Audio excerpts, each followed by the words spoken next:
I thought dentistry was a perfect way of helping people and in short order making them feel good about themselves.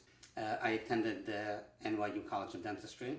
When I graduated, my fields of interest were oral rehabilitation, which is redoing somebody's total mouth, smile makeovers, and implants. People think they're coming for a certain procedure, but in reality, people are coming to feel good, look good, and get it done with the least amount of visits and the least amount of discomfort.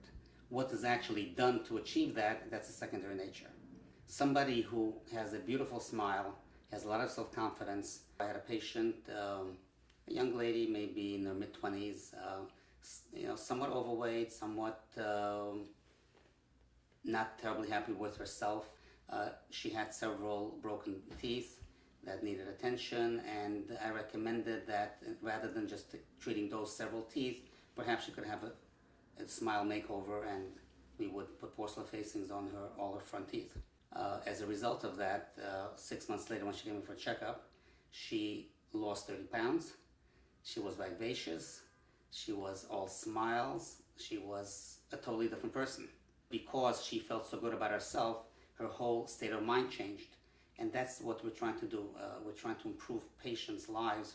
We're living in a world today where everybody specializes, which is fine. There are certain procedures and treatments that should be left to a specialist.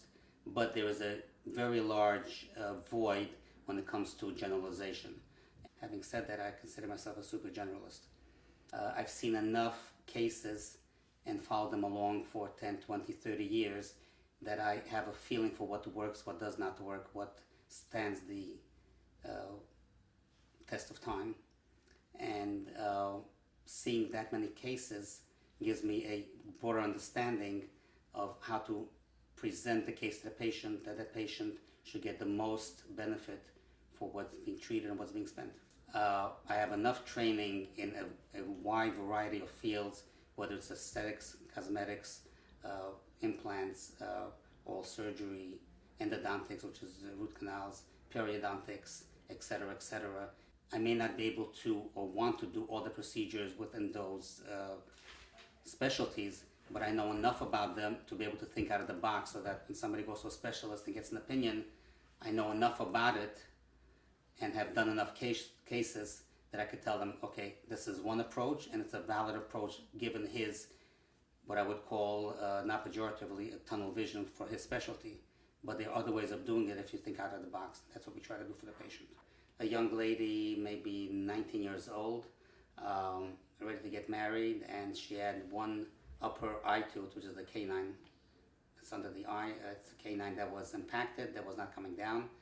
The orthodontist, with the help of the oral surgeon, was trying to pull this tooth down for 5 years with almost no effect whatsoever. What they were recommending was to extract the tooth, put an implant in there, and the patient and the mother came to me for a second opinion. The orthodontist knows how to move teeth, and that's what they're good at. So that's what he was looking for, to move the tooth. Obviously the tooth was not moving, so he wanted an oral surgeon to try to do it surgically. The surgeon felt by extracting the tooth, it may come out in one piece, may not come out in one piece, may fracture, some bone may come with it. Given all those phases of information, I told the patient and the mother, what you're looking at is possibly a fracture of a tooth, loss of bone, and possibly falling in of the lip. My approach was to intentionally devitalize the tooth, meaning taking out the nerve of the tooth, putting in a post, and then putting a porcelain facing on the tooth to bring it to form and function. When the oral surgeon heard about it, he says, great, if I don't have to extract the tooth, fine with me. That's an excellent approach. The orthodontist thought it was a brilliant approach, not having to pull the tooth down and possibly fracturing it. And the patient thought, well, I could have this thing done within a matter of weeks rather than wait another 5 years to get this tooth down, which we proceeded to do. And about 3 months later, the patient got married. I have wedding pictures where she smiles from ear to ear, and we're very proud of the results we got. We do a lot of second opinions and consultation with other doctors. Being aware of the latest techniques and procedures, we're able to provide our patients basically from A to Z of dental care, whether it's from a simple filling and a cleaning to a total smile makeover or a total implant case where we're replacing all the teeth and giving patients all new teeth, the implants. This experience and knowledge is what sets us apart. We are a smile center, and I think that essentially captures what we do, because we're not just treating individual teeth or many teeth, we are treating the patient and how that reflects on themselves and others. And a smile is what really counts. Of course, it has to be a pretty smile, but it has to be a healthy smile.